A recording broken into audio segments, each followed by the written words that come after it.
Now on News Talk 105.9 WMAL. O'Connor and Company.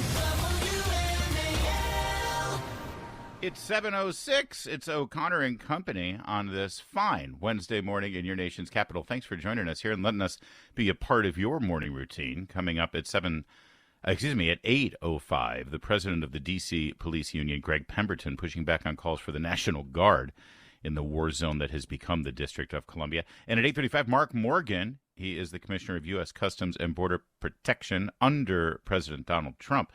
Talk about some of the alarming trends we're seeing on our southern border. That's all coming up. I'm Larry O'Connor alongside Mercedes Schlapp. Mercedes, good to have you here.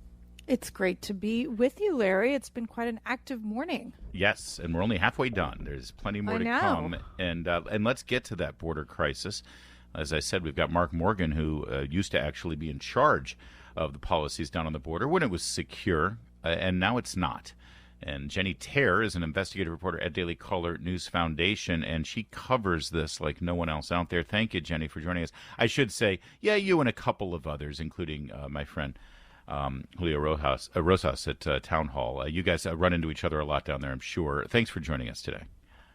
Thank you for having me. So this latest imagery that we're seeing, we've got these infrared cameras utilizing drones and other security footage showing men armed with rifles and body armor crossing the southern border. Is this do we have any understanding if these members of cartels who are just escorting people across the border, or are these commandos looking to invade our nation? What's happening? Right. So this image that appeared on Fox News appears to show these, what looks like these militants, right, in the Rio Grande. According to their reporting, these were folks that were escorting, so smuggling people through the river to get to the U.S., smuggling migrants. We know that the cartels have amassed an immense amount of money. Some reports indicate that they are richer than some of the biggest corporations in the United States, or maybe equal to that. And at the same time, they are garnering this military-grade capabilities. They have a growing presence of these military-equipped monster trucks in Mexico that they use to gain territorial control over areas, to just show force over the people in Mexico. That's been increasing. And then at the same time, of course, you see this happen at the southern border, and you wonder just how bad things are getting. There was reporting out of CBS News, too, that the number of migrants crossing the southern border illegally has increased sharply after, falling to a 2-year low in June. They're seeing that the number of immigrants coming in illegally arriving daily, that's sort of to about 1,900, an increase of about 134% from an average of about 812 in June. But let me ask you this. I mean, extreme dangerous temperatures that we've seen in the Southwest in particular, and yet the people just keep coming. And what do you think is driving that, in addition to what we've seen with the Biden really supporting and allowing for this open border policy? Right, that's right. And I think there are a lot of questions because the Biden administration took kind of this victory lap when numbers hit, as you were explaining. Mm-hmm. And they were saying that, our policies that we've put in place, these legal pathways for people to come, are working. People are coming through the ports of entry using this phone app, CBP One. People are coming on humanitarian parole. It's all great and dandy. But then we saw numbers spike again in July. And of course, I'm hearing it from Border Patrol agents. They're telling me these processing facilities are over capacity again, that they're seeing large numbers, that they're really occupied and can't, pursue every vehicle, every smuggling vehicle. They can't be out in the field right now as much as they could last month, maybe, which was still a bad month, to keep in mind that element there, because the 2-year low was when Biden came into office, and, things did spike after he came into office. So it is a question of, well, what is the Biden administration going to do now that maybe these things aren't working? Yeah, maybe after or unless they are working because this is exactly what they wanted to happen. What's most disconcerting, though, is despite the fact that the crossings have increased in these hot months when it oftentimes goes down because it's just unbearably hot, we're also seeing smuggling and border crossings increase on our northern border. From Canada, I see this story. You've got an exclusive here about the state of Washington, the increase of smuggling vehicles that they're seeing up there. What is the story? That's absolutely right. The station in Washington in Blaine sector is seeing a 575% increase in seizures of smuggling vehicles.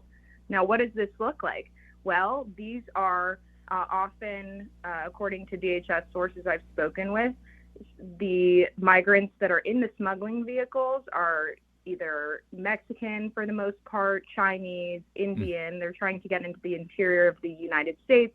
The drivers at the same time of these vehicles are typically either green card holders, legal residents of the United States, asylees, or illegal immigrants. And that's kind of the makeup of this. Yeah. This is what's happening in the state of Washington, which is pretty unbelievable. And Bill Malugin of Fox is reporting that over in Vermont and New Hampshire, in just 10 months, the apprehensions at the northern border, again, the Canadian border, has topped 5,400 in just 10 months. That's more than the previous 9 years combined. And you can't tell me, Kamala Harris, that this is the root cause here is hardships in Honduras. They're coming in from Canada. People around the world are flying to Canada and Mexico and then crossing into America because they know they can.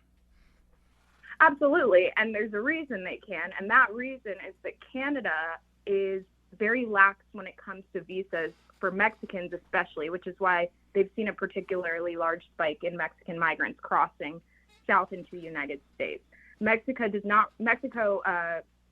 migrants who decide to travel by airplane to Canada do not require a visa. They require what's called an electronic travel authorization, which costs about $7 Canadian, I believe. So it's pretty easy to get up there rather than crossing the southern border, which you would think is pretty easy to do if you're in Mexico, but you're going to be quickly expelled back to your home country. So in this case, it's a little bit more difficult and you're able to skirt those regulations. So what you're saying is that you're seeing in terms of whether it's the cartels or the sort of the criminal network in Mexico utilizing the northern border as their way of getting into the U.S. is just a lot easier. Is that the case? You know, there definitely are cartels involved in what's happening at the northern border. However, this can be done, without a smuggler's help or on your own, which is also another reason people do it in some cases, in some areas. You don't have to go through the cartels to go to the United States from Canada. And so that's another attraction for some people. But yes, there is, according to some of my Border Patrol sources, there are some cartels involved in what happens at the northern border. Jennie, Taer, we're going to have to leave it there, but great reporting as always for Daily Caller News Foundation. Keep up the great work. Thank you. Your favorite WMAL shows when you want them. Download the new WMAL app and listen on demand. It is 7:17 now. Thanks for tuning in here on O'Connor and Company. And Mercedes Schlapp, there's Joe Biden news as it relates to cocaine in the White House. Yeah, those two words go together all the time. Yeah. Now, I know that we're supposed to say case closed, we'll never figure out who has the cocaine, but the New York Post has been focusing on this and trying to pull on some threads, follow leads. And here's the latest report now. This was published on Sunday at Soldier of Fortune magazine. He has made a claim here that the bag of cocaine, based on the publisher of Soldier of Fortune, which Susan Katz Keating, she has made the claim that based on her sources, the bag of cocaine found in the West Wing may have belonged to someone in, I'm quoting now, the Biden family orbit. The Biden Are you family surprised? orbit. I mean, okay. She basically, this individual citing 3 security sources in this report that was published on Sunday, even texting a number linked to President Biden to figure out who the culprit is. This is what drives me crazy. We can figure out, everybody that's involved in any sort of these riots or anything like that. We cannot figure out who left the little bag of cocaine at the White House in an area that very few people actually go through to get there. They first said it was heavily trafficked. No, it's not. It's maybe 60 people that would go through there. According to Ms. Keating and her reporting, while the Secret Service publicly announced July 13th they had closed the investigation without identifying a suspect due to a lack of physical evidence. Think about that for a minute. That's very important. The Secret Service says, we're not going to be able to find somebody because we don't have physical evidence. That doesn't mean they don't have other evidence.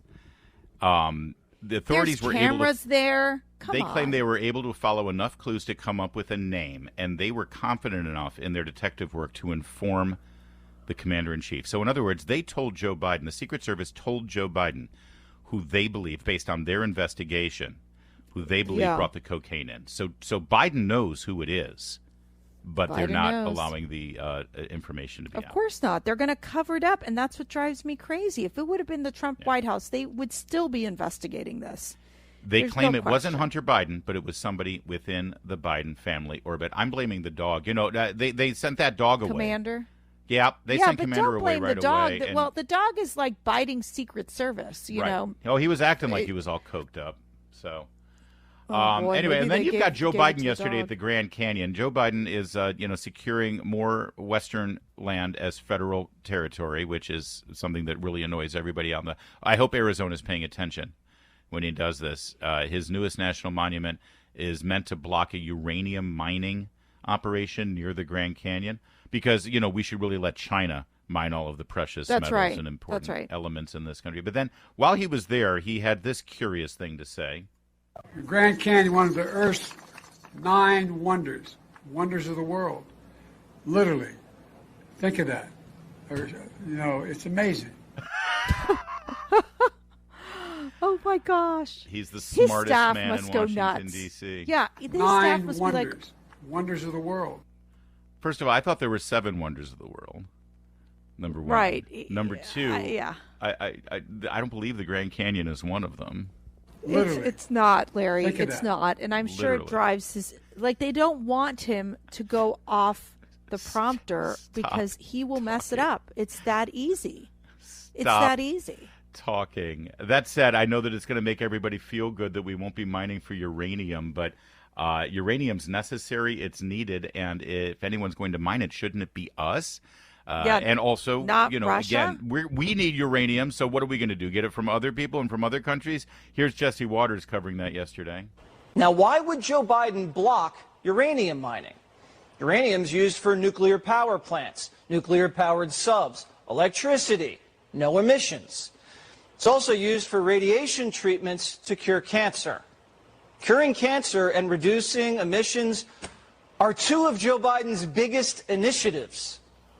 So, does the United States have enough uranium stockpiled to just ban uranium mining from 1 million acres? The answer is no. The United States imports 95% of our uranium. A major energy sector and a national security sector is almost entirely dependent on other countries. So who are these other countries that we depend on uranium imports? The United States buys most of our uranium from Russia and Kazakhstan, also Canada and Africa. And Joe Biden is single-handedly losing Africa. The Biden administration has watched African allies be toppled by coup after coup after coup and fall into Russia's orbit. Niger, one of the biggest uranium producers in the world, huge untapped reserves, a former French colony and an American ally, just fell to a military coup. A month after our Secretary of State visited, brought suitcases full of cash, and said everything's fine. And now Russia owns Niger's uranium. Russia already supplies 14% of our uranium. We pay Russia $1 billion a year for it. It's almost like they're not on our side. And it's almost like Biden personally has some kind of investment in Russia and other Eastern Bloc nations. It's almost his family makes money from those countries. Well, yeah, you got to wonder. But the key,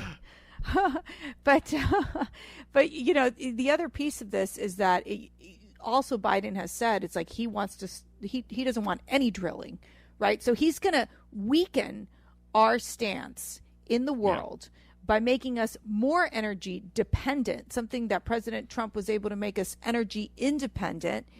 And this is one of his steps to do that by banning uranium mining in this area. Yep. And if the new president comes in and rescinds this and allows the uranium mining to happen, we'll be told that this new president has just made the planet more dangerous and is spoiling life because this guy does this thing on the way out of office. What's more dangerous is giving more power and resources to Russia, which you're doing because we import about 14% from Russia's company. You know, it's like ridiculous. Literally. Think of that. Yeah. 7:24. Now on News Talk 105.9 WMAL. O'Connor and Company. It is 7:36 now on O'Connor and Company this Wednesday morning, and we're right back at it, taking you right up to the Chris Plant Show at 9 o'clock. It's Larry O'Connor alongside Mercedes Schlapp. Buenos dias, Larry. How when are I pronounce you? your name in its proper Cuban accent, it's just, and then it just falls flat with Schlapp. How do you say Schlapp in the there's no way. There is no Schlapp in Spanish. My poor mother, she couldn't even pronounce it when I first met Schlapp. She'd be like, how do you say slap? And I was like, Mom, you got to practice it with shrimp. And then she'd go, shrimp, schlap. And then she finally got the last name. It took her like a year. Trust me. But now she likes Matt. It's after 21 years of marriage, I think she finally said, okay, he's not too bad. I have a hunch that was the least of your mother's concerns when you brought Matt home. Okay. They're like, where's Kansas on a map? They couldn't even find Kansas on a map, which is where Matt's from. It was so funny. I'll stick with Mercedes. Mercedes.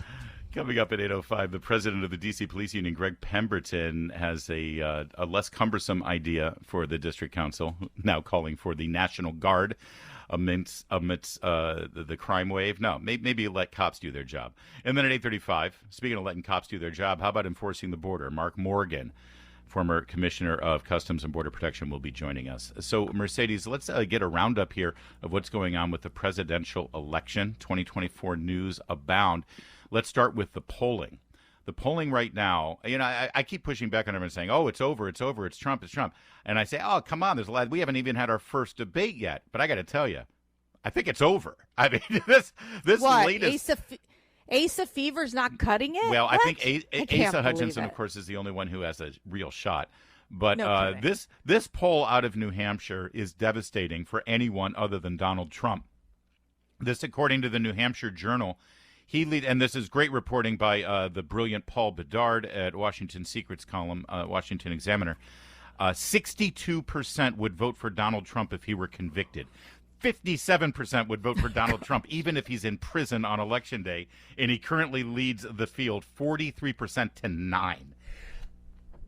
Wow, that's horrible. If you're Ron DeSantis right now, and you've spent all this money, and you've got all the hopes and dreams that he would get the Republican nomination, and his advisor said, yes, you just won Florida by 20 points. Yes, you're the only man who could beat Trump. Go. And now you're losing 43-9 in New Hampshire.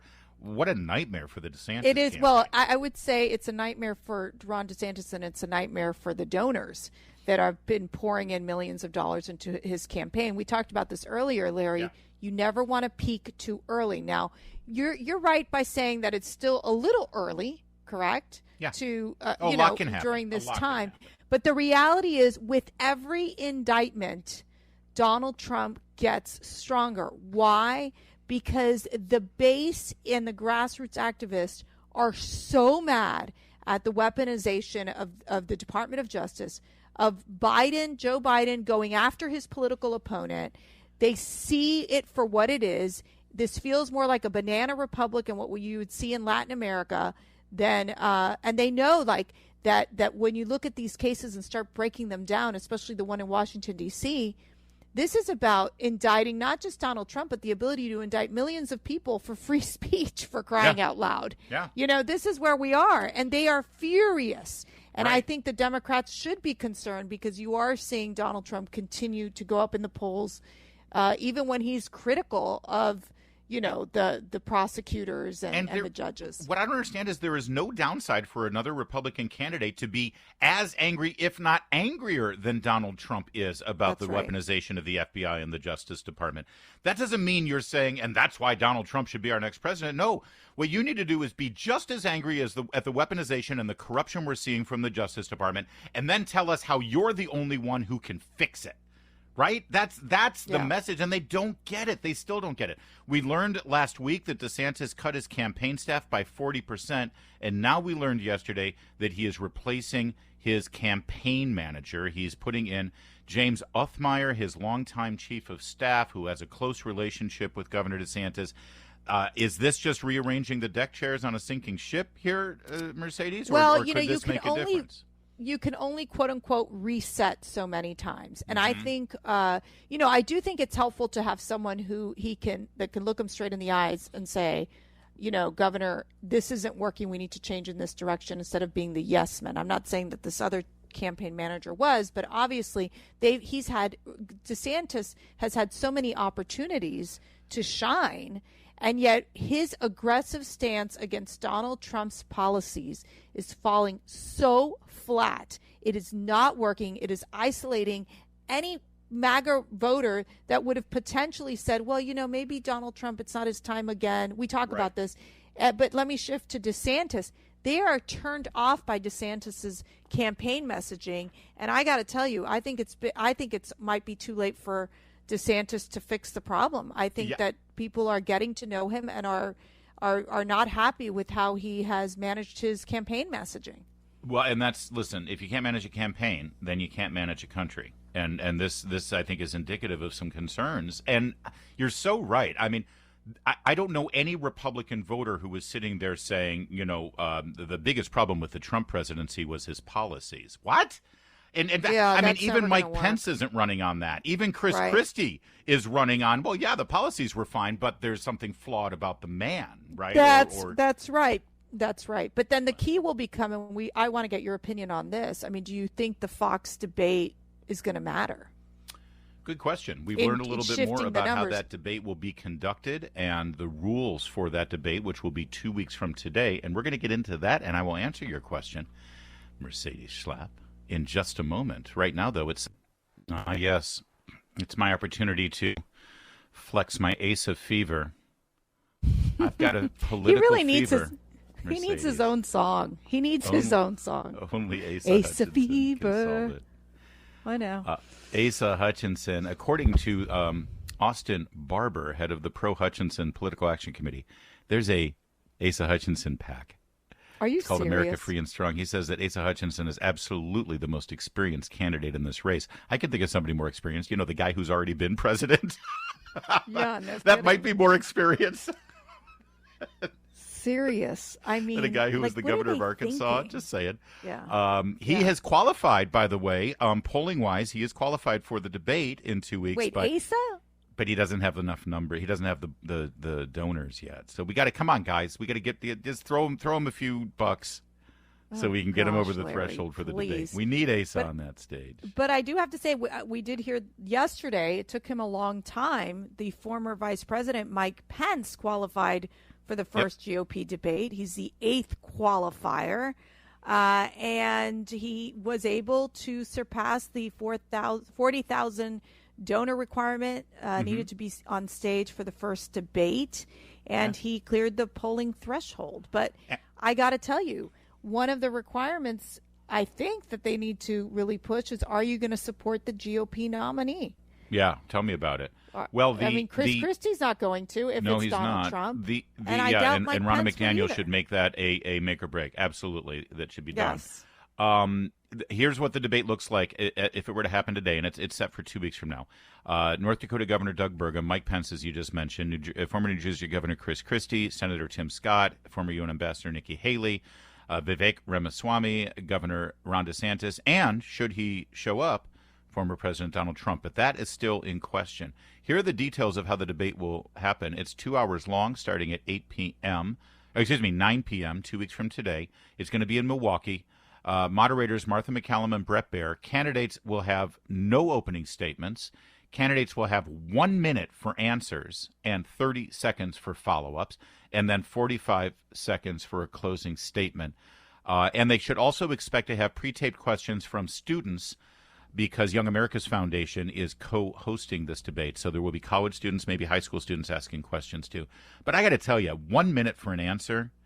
That's not enough. I hate that. No opening statement and 1 minute for answers. It's like, so in other words, this entire thing is going to be a soundbite debate. And well, but we let's deserve be better. real. You know what this entire thing is going to be, right? It's going to be a Trump bashing debate.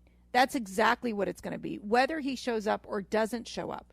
Every question, I would say that a lot of the questions will be on Donald Trump to try to get these quote-unquote sound bites from these other Republicans to show the great divide or a great divide in the Republican Party. It's going to be very interesting to watch how they play this off. If that's the case. case. But I got to tell you, I just don't see if Donald Trump is not there, Donald Trump should be coming up with a peace plan between Russia and Ukraine on the same day of the debate. Like, oh my gosh, he needs to do something big, because, he really doesn't need to show up at this point. I hear that. I know, and I get it. I do. But I got to tell you something. Donald Trump's entire brand is that he doesn't listen to consultants. He does the unexpected. He doesn't follow conventional wisdom. I understand conventional wisdom, and the consultants say, don't go to the debate. No good can come of it. It can only hurt you. But he's the unconventional candidate. And I think he should show up. I think he should show, listen, they're all going to bash me, but you know what?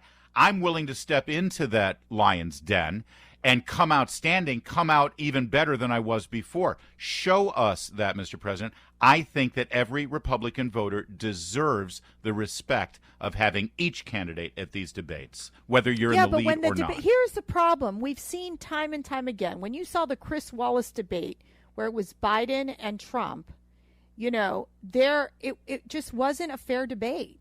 The problem is, I would say Brett Baer and Martha are definitely they'll try to stay in the middle. I could see them trying to be as fair as possible. But the reality is that these debates have been skewed against Donald Trump from the beginning. So, and one thing he likes to do they is sure were in control the 2016, and he won. So yeah, I'm sorry, that just sounds like whining. So up ahead. He's way up ahead. I think these debates are becoming like show up to the debate. Show up. What kind of message? Oh, it's not going to be fair. That sounds like a whiner. That's not Trump. That's not his brand. He should show up. It'll be interesting. The one thing about the president is he knows how to control the narrative, because he could show up in the last minute. There you go. And I expect he will. It's 7:54. I expect he won't.